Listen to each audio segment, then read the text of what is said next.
Okay, as we wait for a few other folks to enter the Zoom room, I just want to start by saying thank you for being here this morning for our ninth and 10th grade parent and guardian coffee. So bring your coffee or your beverage, and we will endeavor today to go through the college process, give you hopefully some really good insight into what the next steps will look like. And hopefully answer a lot of the questions that you posed already in the invitation when you filled out our form for us to let us know what were the things were that you were interested in learning more about.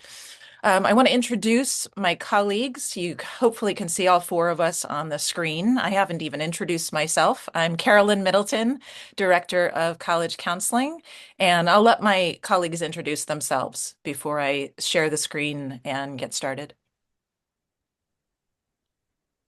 Lewis, go ahead. I'm Louis Almonte. I'm one of the associate directors of college counseling. And good morning, everyone. I'm Joelle Chen. I am also an associate director of college counseling. Good morning. I am Mary Zahn. I am the College Office Operations Manager. It's a long title. Yeah.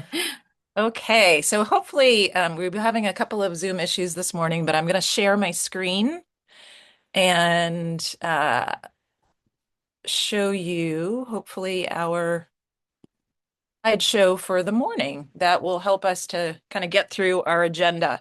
As I said, first of all, thank you and welcome for coming. Welcome to our morning coffee. Clearly, I need a little bit of this coffee this morning, but welcome. We're glad that you were able to help us set the agenda for today. I'm going to flip directly to that, which should be my next. Let's see, there we are. So it's an ambitious agenda, but our hope is that we get through this in an hour, maybe an hour and 15 minutes.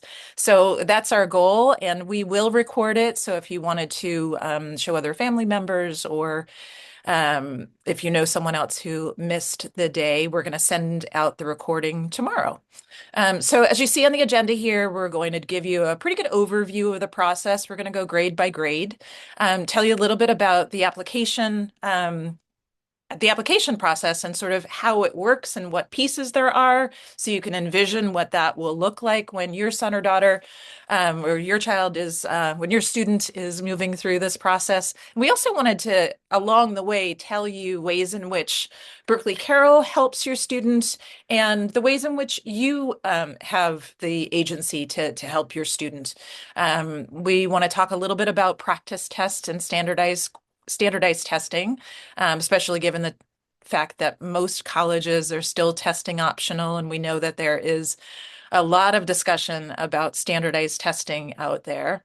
We want to talk to you a little bit about activities and summer plans. I think you probably all received a copy of our Summer Opportunities Guide, which we sent out in just the last couple weeks. So hopefully you've had a chance to start going through that and thinking about what it is your student would be interested in doing during the summer or during the time when they're not at Berkeley Carroll and in school. We have a couple of slides where we talk a little bit about artists, athletes, international, the different kinds of things that might come up along the way as you're figuring out these next steps. And then, of course, talk a bit about the campus visit, setting up those visits, figuring out how to come up with the schools to visit and even just talk about visiting locally. We know some of you have asked about financial aid and scholarships, and I had recently sent out another long email as I am wont to do. I sent out an email recently about our relationship with College Money Method, which actually does developmental programming for families so that they have a ninth grade session, they have 10th grade session, they have a couple for juniors and a couple for seniors, but they are specifically created so that families from those years will glean the best information to be well prepared for the time that you actually apply for financial aid aid and scholarships, and then a little bit of the resources that we have and how you can find some reading recommendations. So pretty thorough. Hopefully you'll come out of this feeling not anxious about the process, but feeling like you have a pretty good handle on things and you're ready for the next step to come. That's always our goal, is that we try and work with you in more of a developmental way, give you a lot of background and information to hopefully allow you to be able to work with your student and figure out some of these next steps. But we actually will also be helping you along the way as you have to make some of the big decisions. So I'm going to start with an overview of this process and talk a little bit about ninth grade.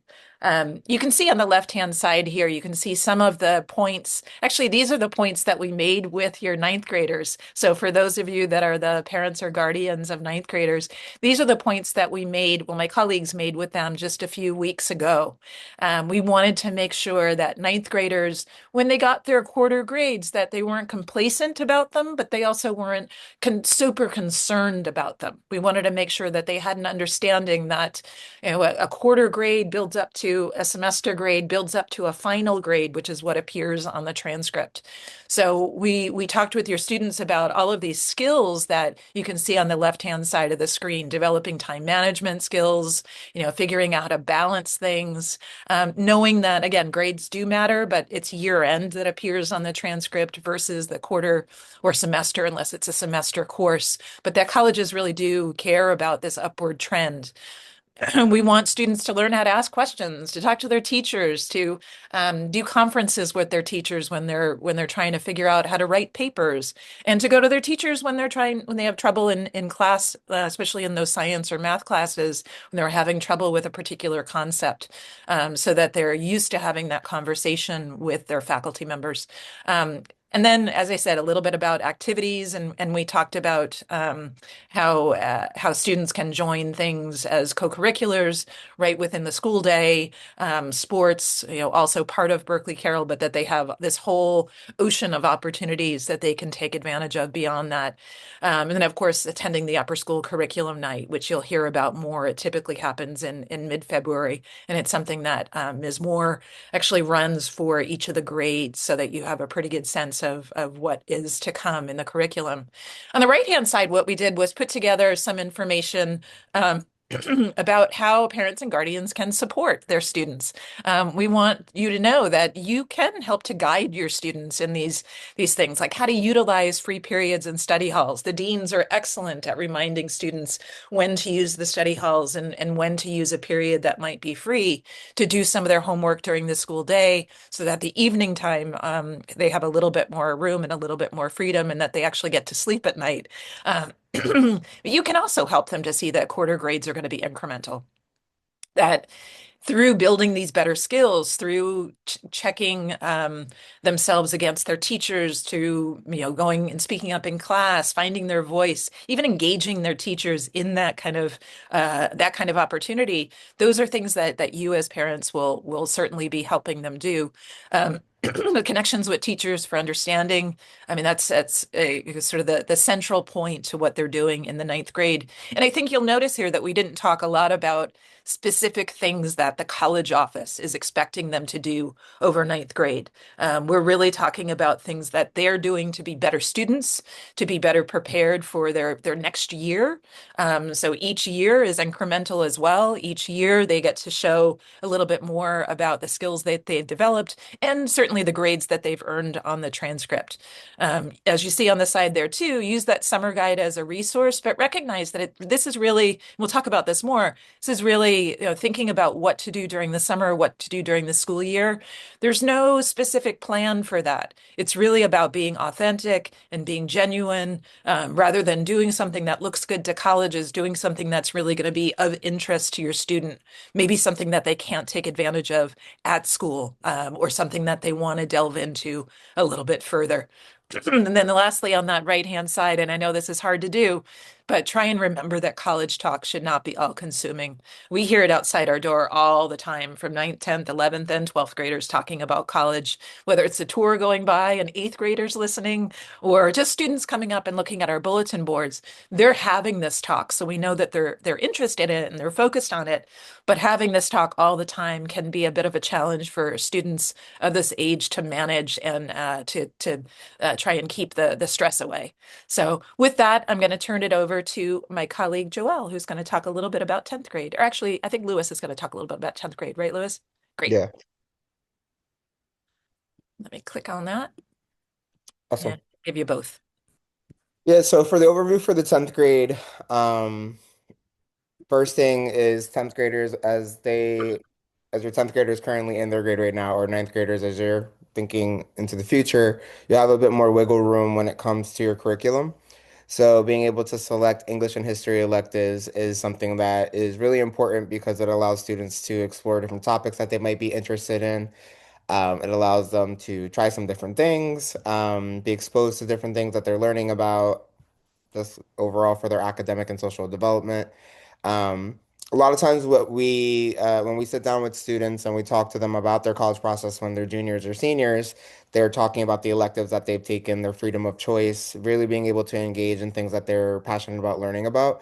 And they write some things or some supplements that they have for colleges about some of the things or the work that they've done in their elective courses. So what parents can do is attend curriculum night and help your students choose electives that align with their learning styles, that align with their interests and what it is that they want to learn, because this is really where they start to have a bit more autonomy over their education. I think 10th grade is a really great introduction to that because in 11th and 12th grade, they'll have a lot more choice. So it's a nice little stepping stone for them to understand how they can design their education a bit more at Berkeley Carroll, before it becomes a bit more robust in 11th and 12th grade. So allowing them to understand the importance of that. We do that as a college office by sitting in on their course selection meetings in 10th grade. But it's also something that's a really great conversation to be having at home. Continuing with activities, similar to ninth grade, we want 10th graders to be enrolling in activities and continuing activities that they're really passionate about for their academic and social development. A lot of times, extracurricular activities are a great opportunity for them to explore what could possibly be a career for them or a major or a field of interest that they're interested in studying.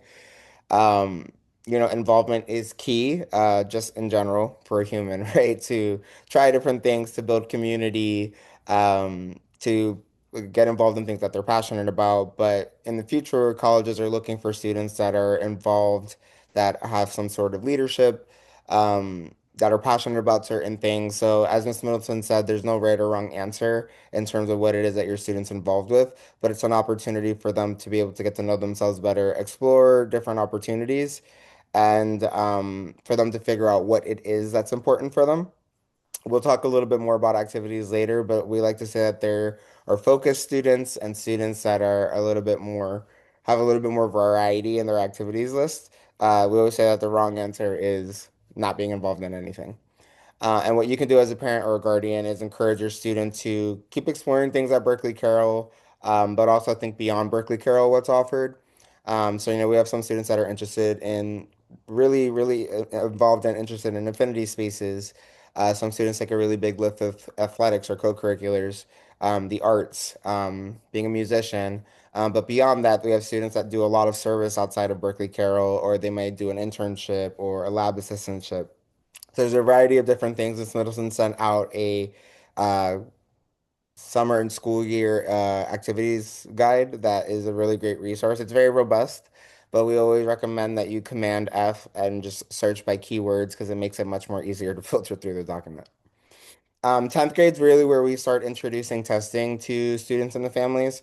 So I'll also talk about this on a later slide a little bit more in depth, but students will have the opportunity to take a practice SAT and ACT that they do not need to prepare for.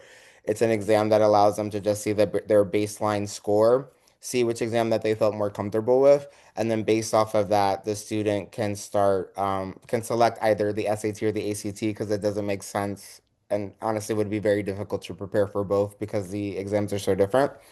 And then they would start test prep and eventually create a strategy to complete test prep and then eventually sit for official exams to have scores that they can use to apply to college. What your family can do is to ensure that the student takes both of the exams. The exams are practice exams that the student can take from the comfort of their own home. So, we want to make sure that the student is in a space that they're sitting at a desk or something that's similar to a desk, that they're emulating what it might be to be taking the exam at a test site as much as possible. But it's really a great opportunity for the parents to have a conversation about why it's important for the student to take both the SAT and the ACT exam. Sometimes we have students that only take one, and then it's a very delayed response. They take the second exam, whether it's the SAT or the ACT, they take the other one a little later on, actually realize much later on that that's the one that they prefer, when you can find that answer out much earlier and then really kind of hit the ground with test prep to ensure as much success as possible. And then the final thing is the college office starts introducing certain topics to the sophomores in spring of their 10th grade year. So we'll have three large seminars. We take over grade meetings where we'll introduce some topics to start talking about college in a much more kind of large scale general way.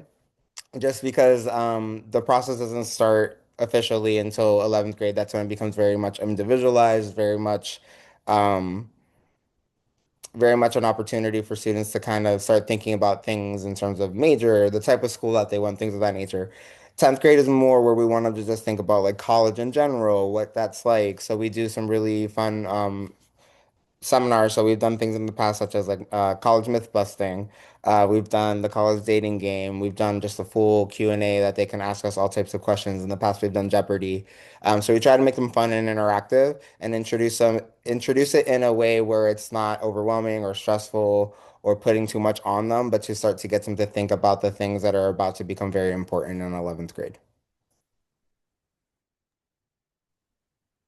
Okay, so we're going to look ahead a little bit into 11th and 12th grade, really giving you a cursory glance, but we're not going to get too into the weeds. But junior year is really where I think college, as Mr. Almonte mentioned, starts to move to the forefront of conversations, forefront of students' minds. So we kick that off really with a junior college night in early fall, where we will go into the weeds. We'll talk about the schedule for the year, as well as what it will look like for senior year. This is also when students should really solidify their testing plan. So as Mr. Almonte mentioned, they will have taken a practice ACT and a practice SAT in their sophomore year. Junior year, they should really focus in on choosing one. Again, we tell them don't split focus. It really is best to focus in on one test. For students who are thinking of the SAT route, they'll also have the option to take the PSAT, which is an official practice SAT, in the fall of their junior year. That is also a helpful indication of kind of what their benchmark is at that time. And it is used for the National Merit Scholarship, which is a very, very selective program, but it is not used for college admission. So it is a practice exam. We will assign college counselors in the winter. So we're actually preparing right now to start meeting with juniors and their families. So we have individual meetings and family meetings to really kick off the process. So as we all talked about, it does become much more individualized throughout junior and senior year. And students should begin researching colleges of interest. Spring break is a great time, as well as the holidays, to start visiting some schools, especially those outside of the New York City area, to get to learn a little bit more about the different colleges. We actually share a college list with students in that family meeting, and that's a really great starting point to think about different colleges. So not just the most selective schools, but the selective, maybe the less selective. We have a categorization of reach, middles, and foundations. So we encourage students to visit schools across those categories. We also have a college fair in May, which I think is always a really great opportunity for students to connect one-on-one with admissions counselors at over 100 schools domestically as well as international. We usually have schools from Europe and Canada as well represented at this fair. And it's amongst other Brooklyn independent schools. So it's a relatively small college fair, especially if you have any older siblings or anything that's done like the big college fair functions and it's like college board, excuse me, and it's thousands of students. We're not getting to that size. So it's a real nice intimate space. And lastly, we are going to actually have programming again for juniors throughout the year, but we're going to prepare them to complete the activities section of their common application. So again, we'll talk more about extracurriculars and activities, as well as writing and application workshops so that they're able to start working on the writing pieces that will come into the college applications. Looking at senior year, that's when it really gets busy. But before we even get to senior year, we also want to encourage students to really make sure they utilize their summers. We'll get more into that with extracurriculars, but especially after junior year, making use of that summer to engage in their community, engage in their passions, but also to get started with the college process. Waiting to start in September is probably not the best idea if we all want to enjoy senior year. So utilizing that summer to get started with some essays, research, really building and finalizing that college list is really, really important. We meet regularly with students. If you look at any of our calendars in the September or October, it's pretty much booked from the beginning of the day to the end of the day. We are meeting with the students to go over essays, to go over their college list, to practice interviews with them, to pick them up when they might get disappointing news, to celebrate when they get exciting news. So we are here throughout the process, and we're also available usually, I'd say 2/3 of the summer as well, to be able to meet virtually with students. We're also here to collaborate with the students to create a timeline. Procrastination is not a great tool during this process. So figuring out what is an accessible timeline for the student to hold themselves accountable, for us to hold them accountable to complete all of the tasks on time. And then senior year, you're applying to college. Yay. Early deadlines are usually November. We have started to see some schools, particularly schools in the South, in the southern part of the United States, October 15th. So there are a couple of students that are getting applications out in October, but most students are applying by November 1st. So September and October, like we said, very, very busy months. Regular decision is January 1st. So there is a wide range of different types of decisions. We'll get more into that throughout the process, but knowing that that fall is going to be really busy for students. So figuring out how to balance all of their extracurriculars, their home responsibilities, family responsibilities with what is essentially an extra class that is college applications process. And then in the spring, we all get to celebrate. Our office celebrates, family celebrates, students celebrate because you will have committed to the college of your choosing by May 1st. So that's confirming enrollment, submitting any deposits. Some schools might have earlier deadlines, especially international universities, or students who do the early application processes might be wrapped up in December, which is very exciting for them. But the universal reply date is May 1st. And now I believe I pass it back to Ms. Middleton. To me, yes.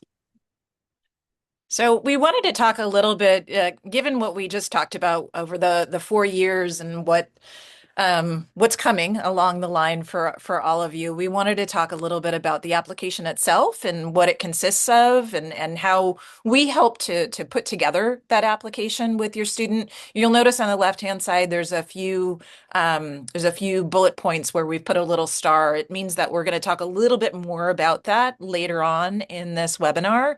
But we wanted to make sure you had an understanding of what goes into an application. So a typical application to college will include all of these bullet points on the left-hand side. The school's transcript or the student's transcript, which would include at that point 3 years if they're applying early somewhere, because those deadlines are usually in November. So they'd have the 3 years of their high school experience, the grades, the rigor of the curriculum, their course titles, etc. And we would send first quarter grades as well from that first quarter of the senior year. Each of the students will typically have a counselor letter that will go along with their application. As my colleagues mentioned, we assign counselors usually around this time in the junior year. We get to know your student throughout that rest of the junior year and the beginning of the senior year. And we actually interview every student to make sure that what we're writing in the counselor letter really helps to create a great picture for who that student is and puts context around all of the things that they've done and all that they've accomplished. In addition to our letter, you'll see that there's letters of recommendation that come from teachers. Of course, we guide students on how to choose which teachers will be writing for them. And we guide them on how to ask those teachers to write those letters of recommendation. They will typically be teachers from 11th and 12th grade. So it's important to keep in mind that it may or may not be teachers that they have now. Will definitely be teachers that they have in the 11th or 12th grade, but it could also be teachers, since we're a small school, it could be teachers who they have in 11th grade and maybe had as a ninth grader. So that teacher really might be able to talk about both growth and development and be able to talk about their skills and talk about their strengths. And that's always the goal, is that the teacher recommendations are going to provide much more of the focused what the student is doing in the classroom, while the counselor letter helps to focus the college on how that student has navigated both their curriculum at Berkeley Carroll and their experience outside of Berkeley Carroll. We'll talk a little bit more about activities and involvement in a later slide. And as Mr. Almonte mentioned, he'll talk a bit about standardized testing as well. Some colleges will have interviews, not all of them. Typically, it's smaller places, but we help students find which ones do offer interviews. And as Ms. Chen said, we also do provide mock interviews. So we help students as they're trying to figure out what to say, how to say it. We'll do mock interviews that will help them in that part of their process if there is an interview. Demonstrated interest is something that comes up quite a bit as colleges are thinking about which students are really interested in them. And some of that demonstrated interest comes through what a student writes in their supplementary essay. Why are you interested in my college? And if a student can write a robust response to that, they've demonstrated that they really know more about the college. But colleges also will often expect that a student either visit with them either virtually or in person, that they've taken advantage of opportunities for example, for interviews if they're offered, or to meet with a representative when they come to our college fair or come in the fall to visit with our seniors, because we typically have about 120 or so colleges that will come through our doors in September and October, specifically to meet with seniors. So that interest piece is, again, something that school by school might be a little bit different, but it is something that we are attuned to, and we do make sure that families and students are attuned to it as well. The elusive idea of fit, you'll see on that bullet point as well. I say elusive because sometimes you don't know it until you see it or until you feel it. But what we try and do is we develop that list of about 30 colleges in the junior year for that family meeting that we have usually in December, January, or February, is we develop a list of schools that we think might be a great fit for your student. We think they would thrive there. We think they would be able to grow there. But students also change their minds. So we are always willing to be flexible and carve out a few more schools for that list, or change the list entirely. I always think about a student I had in one of my first years at Berkeley Carroll who came to me and was very specific. He wanted civil engineering, he wanted electrical engineering. And so I developed a great list that was civil, electrical. It had all of these qualities that the student was looking for. And then he decided he wanted a liberal arts and sciences college. So we developed an entirely different list. He enrolled at Colby College and was very happy for his 4 years. But it does change. Sometimes those thoughts change. And not every student knows what their major is going to be. That's part of the purpose of this exploration during the summer, and the exploration that students do in their coursework that lies ahead, is they do start to figure out, oh, I really do love history. Let me think about things that are similar to history. Some are more career focused, some are more focused on the liberal arts and sciences. So we have wide variety of students interested in a wide variety of schools. So that's part of what makes this job fun, and it makes it fun to work with your students.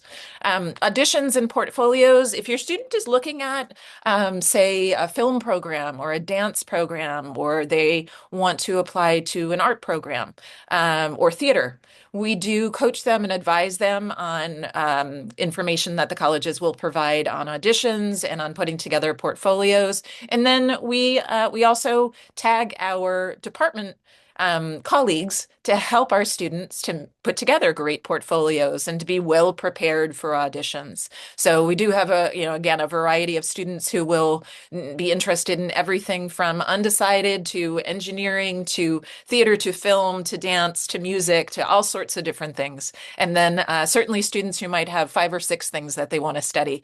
So we work with that. And I think part of our goal is to sort of meet families where you are. And if a student isn't really sure, to spend some time helping them understand all these parts and pieces. And then we will talk a little bit about financial aid later on. I think I sprinkled a little bit of this, how does BC help, into that previous conversation. We write that letter, we create those lists. We're very conscious about making sure that that final college list is balanced. And we sort of approach a lot of our coaching of students and a lot of our work with students thinking about both the head and the heart, because we know that it's important for students to find places where they find a fit, where they find that they are, this is the place that I feel like it's going to be the right place for me. That heart piece has to make sense. But then we also will work with them on strategy, and we rely on some of the data from prior years at Berkeley Carroll, but we also rely on our connections and our attendance of conferences and webinars that we still attend that help to inform us about what's happening in the world of college and any changes that are coming our way. So we do all this coaching of students and brainstorming with students and helping them to prepare themselves for the applications and for the interviews. And it makes us strong advocates for our students. We really get to know them well and really help them troubleshoot when they come up with questions that they might find challenging to answer. So with that, I'm going to flip it over to a little bit more of a talk on transcripts, because in addition to standardized testing, this is a question that we get very often, like, how do colleges look at a Berkeley Carroll transcript? How do they know what our curriculum is all about? And I would say when the three of us were on the college admissions side, probably the terms that we used most often when we talked about transcripts were context and holistic. Colleges are always considering the context of that transcript, what's offered at the high school, what are particular programs or unusual programs that are offered at that school. How did that student take advantage of the curriculum that is offered? So that's part of the context piece. The context also includes your family and your student and sort of their personal context, because that plays into some of the choices that they make as well. And then holistic, when colleges are reviewing applications, I know the term holistic always sounds very kind of fluffy and it doesn't really seem to have a lot of substance. But what colleges are really thinking about is we want to consider all the parts of you. So those pieces that you saw on the prior slide, they're going to read through those pieces. They're going to glean as much as they can, as much knowledge as they can to make the right decision about your student's application. And we do our best to help them understand that as well. You'll see colleges talking about something called a school profile, and we have a school profile. Every high school, typically in the US and outside the US, has some kind of school profile if they're applying to schools in the United States. And as I see here on the slide, that document is going to be very different depending upon what kind of school you are. More than 30,000 secondary schools in the US, if we're talking about those that are K through 12 like us, or public schools that might be 4-year, or private schools that might be 4-year. Each one of them is going to have a very different way of delivering curriculum, a different way of grading, a different way of showing colleges what their rigor is. So the second bullet point you see under school profile there, the AP, IB, AT, Cambridge, honors, advanced, these are all examples of ways that schools and that high schools will articulate the rigor of their curriculum. Here at Berkeley Carroll, we use advanced to designate all of the courses that are the most advanced courses in our curriculum. And I think you'll find that as your student moves from 9th to 10th, 10th to 11th, 11th to 12th, that their curriculum that they choose from tends to have more opportunities for advanced courses. Those of you that just came came into the 10th grade had the opportunity last year to apply to the Science Research and Design program, for example, a distinctive program that's a Berkeley Carroll program. But we have advanced courses in every single part of our curriculum. So colleges aren't looking to us for APs or an IB curriculum. They know our curriculum based upon that school profile, and it provides that context. I always make a point to talk about how rigor has to be appropriate. I used to joke when I was on the college side that, it wouldn't be appropriate for a student to go from algebra to multivariable calculus. You're on the high school side, you get that even better than some of the folks on the college side. We think it's a joke. It's real. You can't just jump into a higher level course that's so far away. You have to work through, those lower level courses or those introductory level courses to get to the next level. So all of those skills that we talked about, all of those characteristics that we talked about in the first couple of slides, this is why they're so important to gain access to some of those advanced courses and advanced programs in our curriculum. Sometimes they do require that you've got some pretty strong grades. Which grades count? They all do. It's going to be important for your student to do well in ninth grade all the way up through 12th grade, but colleges do rely a little bit more on what happens in the junior and senior years. And then if we're talking about international, and we'll get into that a little bit, sometimes they care a lot more about the junior and senior years. But every year builds upon the other. So it's going to be really important for students to be able to get those skills down so that they're able to do well in those later years. Ms. Chen mentioned that we are part of the course selection for 10th graders. We do the same for 11th graders. We do the same for 12th graders in that we're part of well, we do it for rising juniors and rising seniors. I'm kind of getting ahead of myself here, but we're part of that conversation with your student's dean to make sure that they're thinking about all 4 years, that they're setting a course that's going to be, what am I going to do this year for science? What happens next year and what happens in the senior year? So we have them thinking in a more forward way. And then when students are considering a semester program or a year abroad, I have a student right now who's at SYA, for example, and we've just reached out to one another. We just assigned our college counselors in November, at the end of November, and we've already reached out and we're about to schedule a Zoom to have our first meeting. So even when your students are away, we can still continue to have these conversations if it's during the junior to senior year. But I think overall, the students that I've had who have done a semester program or a year abroad program, they've really had some amazing experiences that have really they've really had a tremendous influence on what they've written in their application and just their overall growth. So I'm for those semester programs or year abroad. Ninth graders are just beginning to maybe hear a little bit about them, and 10th graders are starting to go through the sessions to figure out which program is right for them. So you'll hear more about those, and I'm sure in the curriculum nights. So with that, I'm going to pass it over back to Mr. Almonte to talk a little bit about practice tests. Thanks, Karen. So as I mentioned earlier, 10th grade is the year where students will take their first practice exam. So Berkeley Carroll has a partnership with Compass Education Group to be able to distribute practice exams for both the SAT and the ACT for students and families. The students will sit for these exams in the comfort of their own home because it's a virtual exam in the spring of their 10th grade year. So the SAT is typically in February and the ACT is in April. And as I explained earlier, it provides a baseline score, so there's no need to practice or study for these practice exams. They're basically there to just get a very, very baseline score of without test prep, without any prior test prep strategies or anything of that nature. What is the bare baseline score that your student has had? And then afterwards, the parents and the students have an opportunity to have a consultation with Compass Education Group to determine which exam would be best for the student, which one they feel more comfortable with. Usually, it's not necessarily content. Most of the times, it's structure and timing that kind of influences how a student navigates the exam. The ACT is changing. So in the past, it was English math, science, and reading. They've eliminated the science section and now it's optional. The SAT is critical evidence-based reading and math. So it's for the most part they're kind of overlapping in terms of topic. ACT is changing a bit, but I would say in terms of timing and structure, they can vary significantly.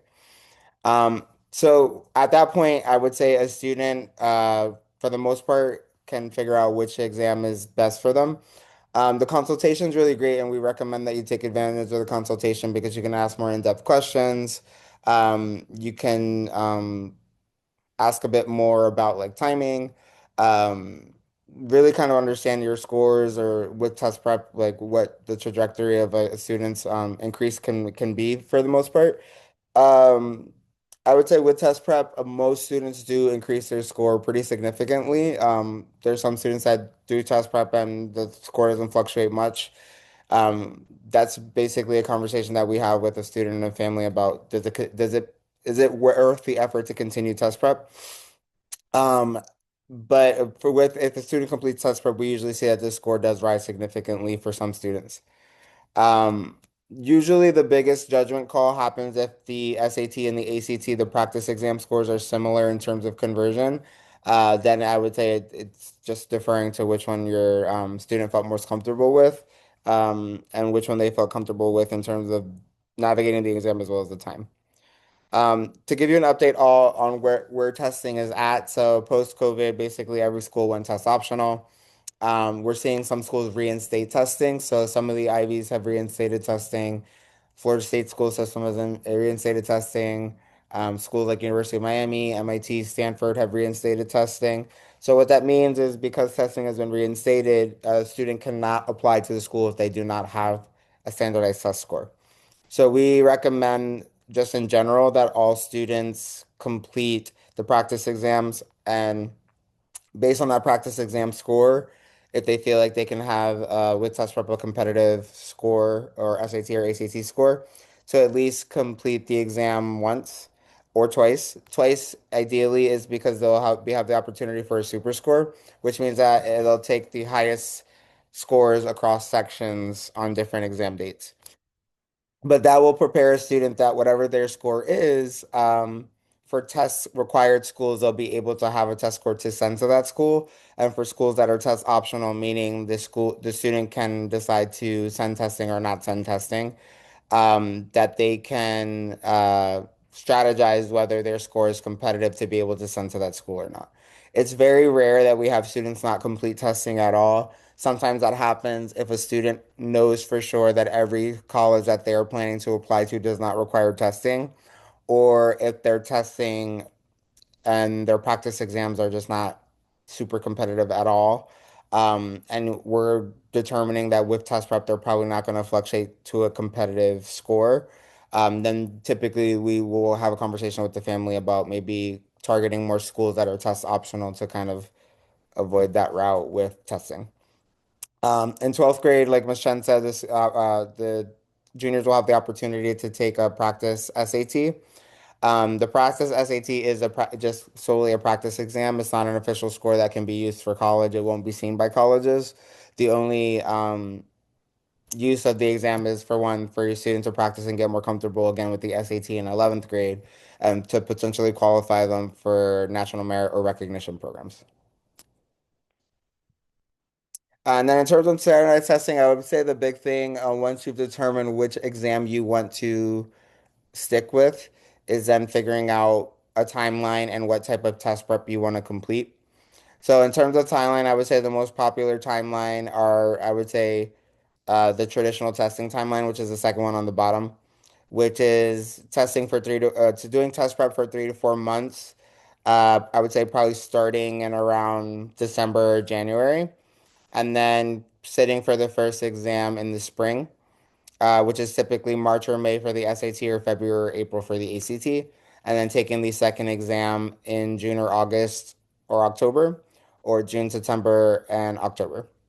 And ideally, you want to take the exams pretty close together because the test prep is fresh on the student's brain. You don't want to take the first one in March and then the second one in October, just because that's such a wide gap that a lot of times the students lose a bit of the strategies or the concepts that they've been sharpening up on. So ideally, you want the test prep to end around the first exam that the student is taking, or get close to ending around the first exam, and then use the last couple sessions between the two exams to sharpen up the areas where the student could have scored better on to try to maximize their score in the second exam. The early testing, I would say, is a little bit more rare, but we do see some students do this. It's typically done over the summer going into junior year is when they'll complete the test prep, and then they'll sit for their first test in late fall, early winter, and then the second test in the spring.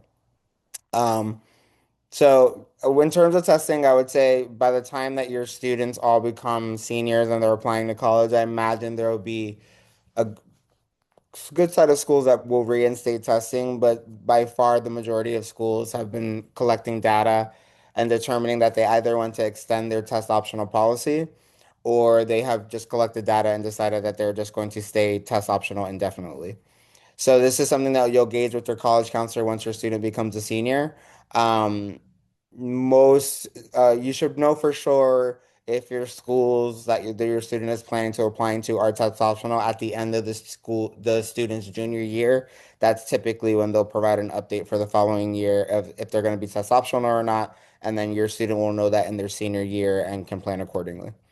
In terms of test prep opportunities, we run a class every year with Bespoke Education. So if your student does really well in a learning environment, learning around other students with other students that are asking questions and moving at the pace that the class is moving at, we'll have opportunities for students to sign up for an SAT and ACT class if they want to try that route with other BC students. Otherwise, we have partnerships with test prep organizations, or we recommend test prep organizations that BC families have had great success with for one-on-one tutoring that can also be just as effective. I would say tutoring is great if you want to work around a busy schedule, if you want the tutor and the test prep company to hone in on certain things that your student specifically is trying to sharpen up, because it moves at the pace of it moves at their individual pace.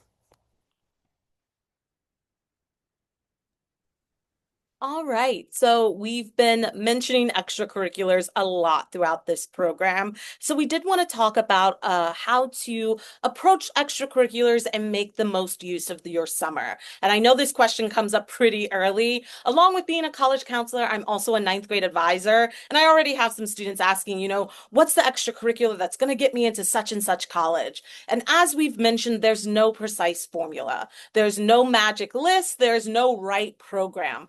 But what colleges do want to see is a student who is engaged. How that looks might vary. So there are students who are going to be engaged in athletics or in the arts or maybe in their religious community or in their local community or very much at Berkeley Carroll, or maybe it's outside of Berkeley Carroll. There's a lot of different ways to make use of the time. And we know that students are pretty busy. So it's not about volume.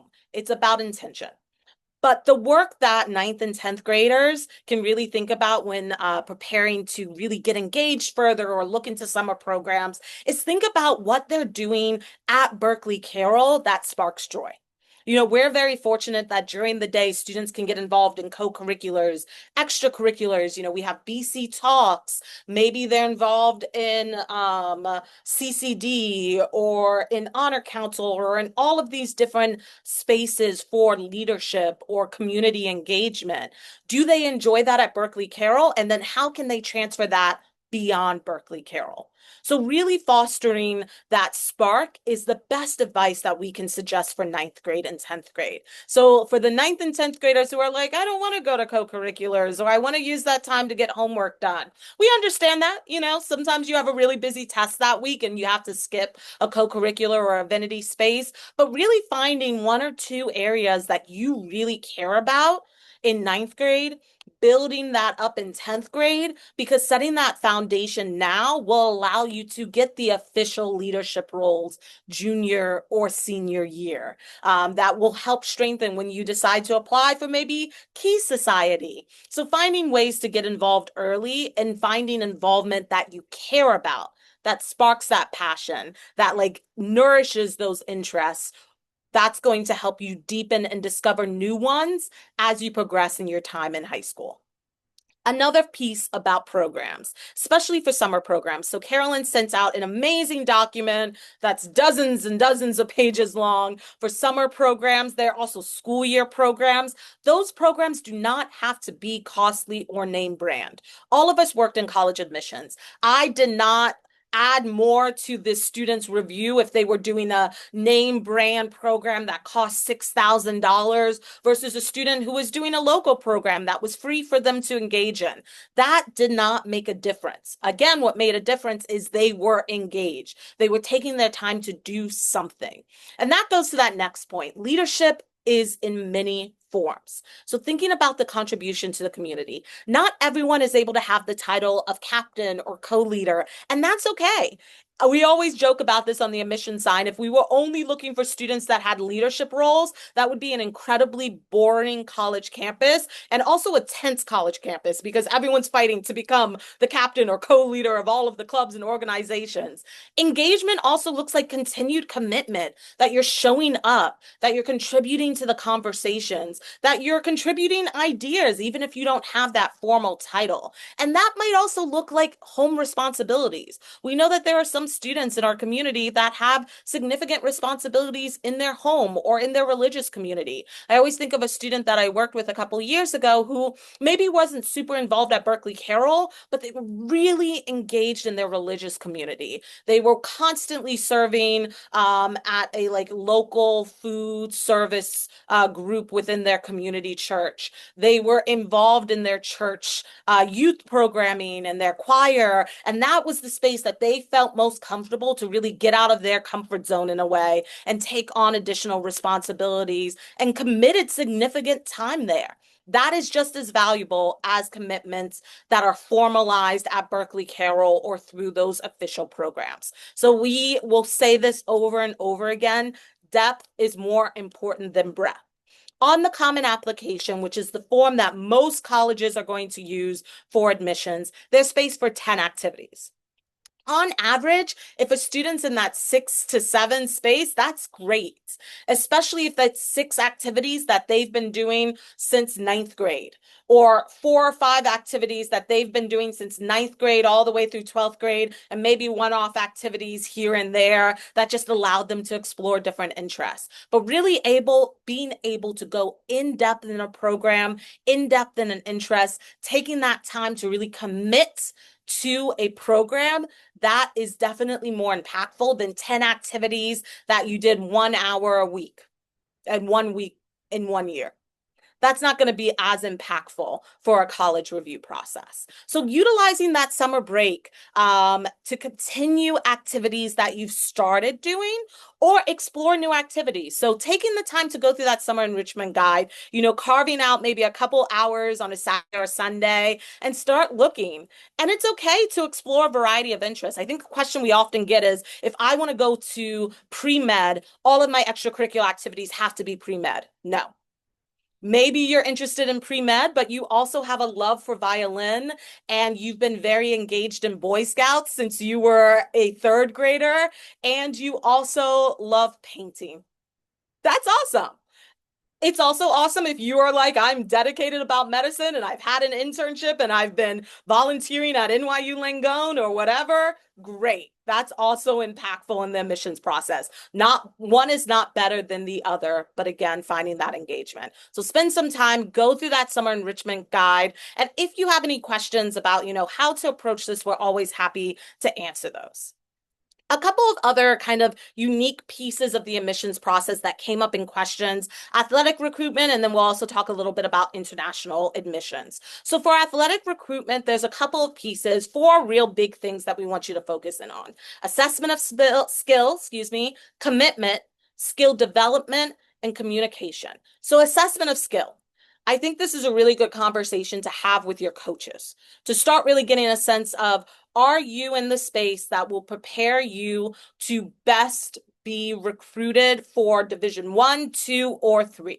And the coaches at Berkeley Carroll, as well as club coaches, will really be able to have that honest conversation for you and tell you, which division is going to make the most sense for you, or does it make sense to go the club route or a walk-on route?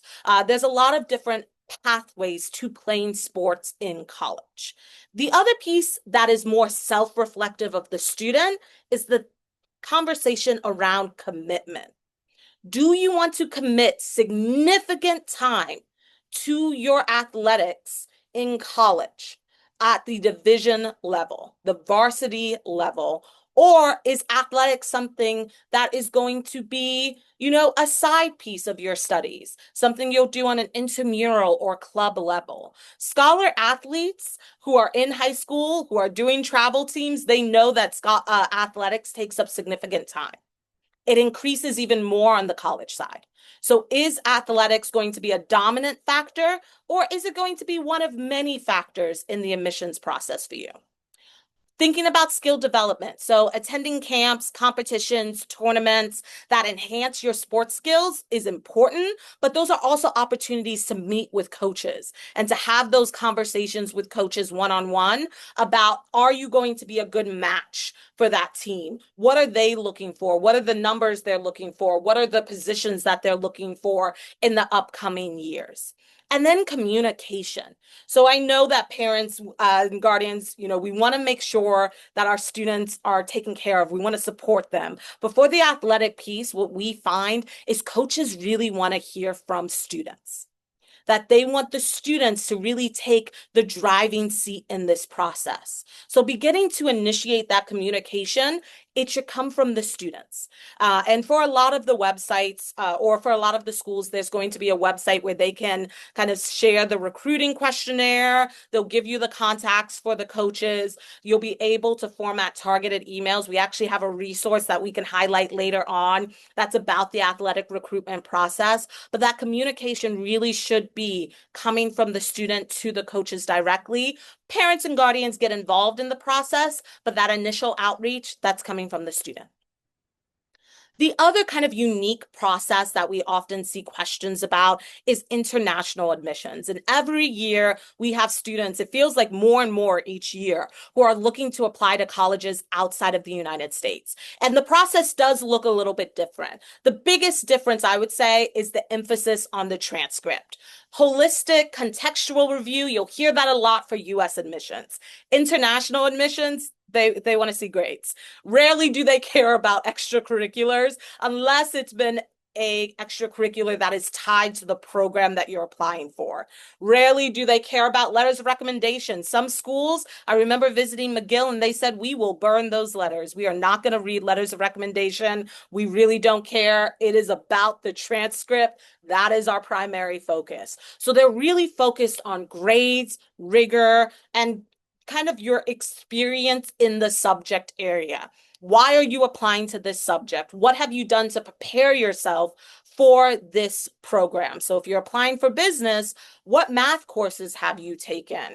If there are any extracurriculars that are affiliated, maybe you could bring that in there. But really, what is the academic preparation that you have done? A couple of unique pieces as well is some of the most selective institutions, especially in the UK, but internationally, thinking Cambridge, Oxford, LSE, they will require AP exams. That is not something that we can get out of, even as a non-AP institution. We have started to offer AP exams for students who are opting in to take that. Please note, though, that our academics are not a one-to-one alignment with the AP exams. Preparing for an AP exam is going to require self-study, is going to require a lot of preparation on the student's end. There are, though, hundreds of other highly selective, competitive, well-known institutions outside of the US that will review our applicants without AP exams. I think every year we have students at McGill, St. Andrews, University of Edinburgh, institutions in other places in Europe, Trinity College Dublin, who take our students without AP exams, who have learned to read the academic transcript without those additional examinations. And we actually have a really great program coming up next week to learn more. Education Beyond Our Borders. It's a virtual panel that will feature a couple of international schools as well as students who have selected to spend 4 years or 3 years abroad to hear their perspective. So it is on Zoom. You should have received a Zoom link, or you will receive an upcoming Zoom link as well. So definitely come and attend if you'd like to learn more about international missions. But now I'm going to pass it over to Mr. Amante to talk a little bit about campus visits. Yeah, so for the sake of time, I'll do this pretty quickly. Campus visits don't necessarily start. I would say most families and students are really kind of diving into focused, targeted campus visits. Most majority of them are doing that spring break of junior year. We do have some families that will go check out a college or two or start a little bit earlier, which is fine. However, we would say, in my experience, I've had students who have sat with me in junior year and I said, have you visited any schools? And they say, I visited this school in ninth grade, but I don't really remember it. Or I wasn't really thinking about college when I was visiting, so I want to go back and visit. So for ninth and 10th graders, we do recommend just taking your student to visit a college, but to think of it in a more general idea, not necessarily, I might be applying to this school, but instead thinking like this is a college, right? This is a college campus and what it looks like. And really, it's about managing these expectations because sometimes there have been families and students that take their student to visit a very, very, very selective institution, and then the student falls in love with that school. And then eventually, when they start the college process, they realize that it's a very far, far, far, super far mega reach, right? Sometimes that happens. And then it's having to kind of fall out in love with that school and fall in love with some other things and strategize a bit differently, or they take a shot with the school that's very difficult. So instead, we say for ninth and 10th grade to think about just visiting colleges in terms of general, thinking about size, location, traditional campus versus urban campus, things of that nature. And then, 11th and 12th grade, when they have a college list and they understand their academic profile a bit more, to become a bit more curated and a bit more intentional about those visits and figuring out from those visits where the student is eventually going to apply to. So if you're visiting a relative, if you're on vacation, if you're nearby a college campus, we definitely recommend in these early high school years to just take a walk around campus, go and see some things, walk around campus, chat with the current student that's there, but it doesn't have to be anything that's in a formal capacity. We think that that's more effective in 11th and 12th grade. And then overall in New York City and just being in New York City, you have a really great opportunity to visit a wide variety of schools just within our backyard. So you can visit an all-women's college like Barnard College. You can visit an art institute or like Pratt Institute, a large urban campus like NYU. You can visit a traditional campus in a city like Columbia, a liberal arts college and such as Bard, a public liberal artsy feel for a SUNY like SUNY Purchase. So just within our 1 hour within our city, there's a wide variety of schools that would be a really great opportunity if you are having those conversations with your students to check out different types of institutions that might be a good fit for them. And then one of the final slides that we have for you today is financial aid.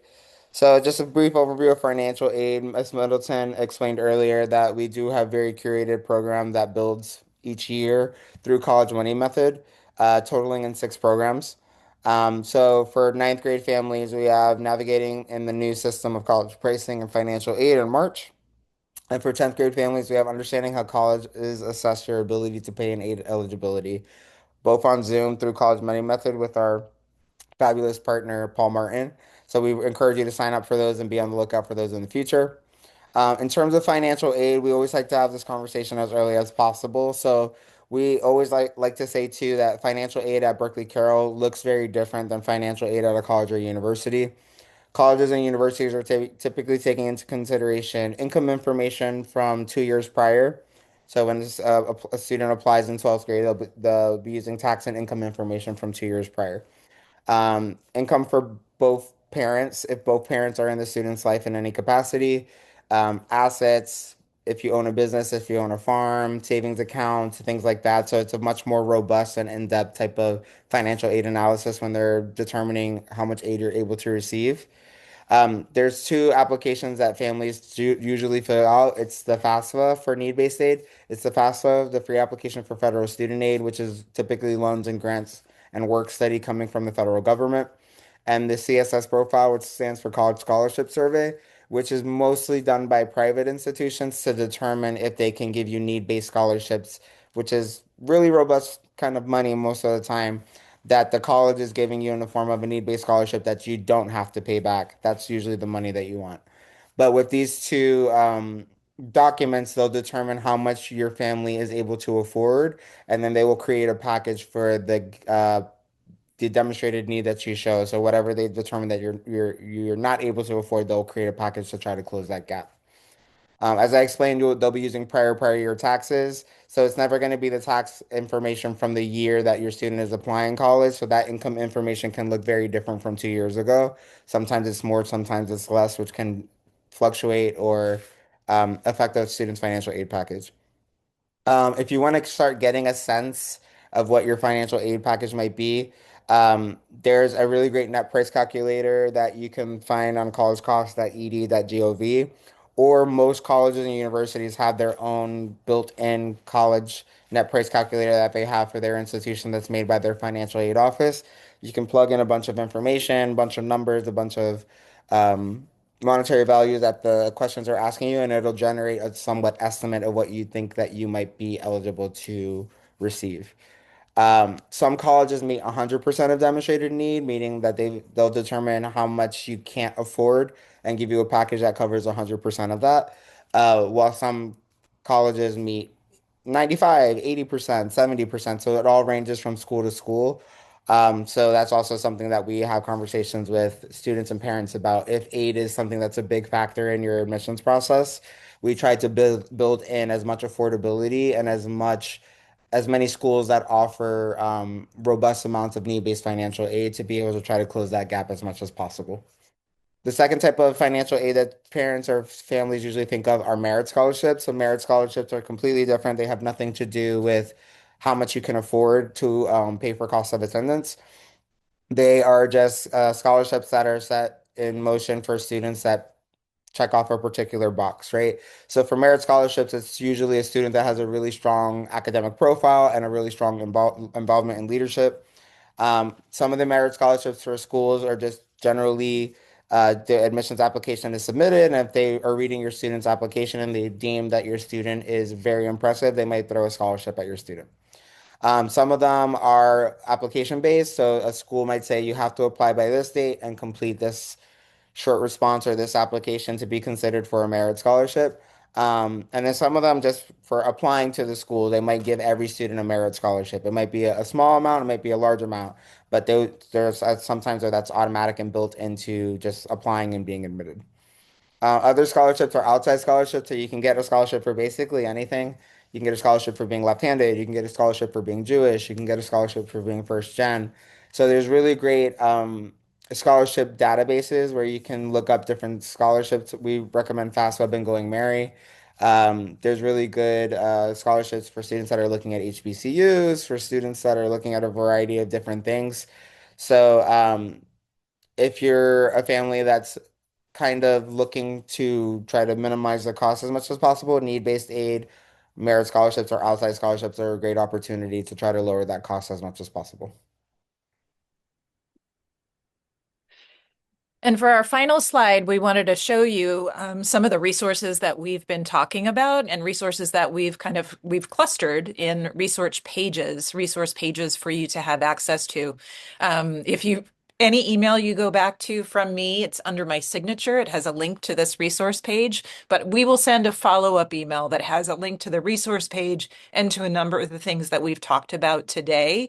But I wanted to give you a little bit of a preview on this resource page. So hopefully Zoom is going to obey and hopefully you can see this.